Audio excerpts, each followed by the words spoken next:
गद्दी वाले। हरा गुलाबी लाल सतरंगी चूड़ी ये चूड़ी वाला, अरे याद तो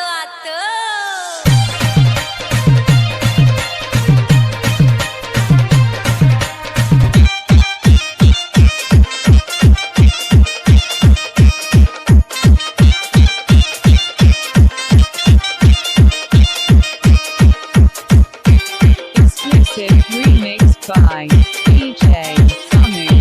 DJ संजू डिंडोरी।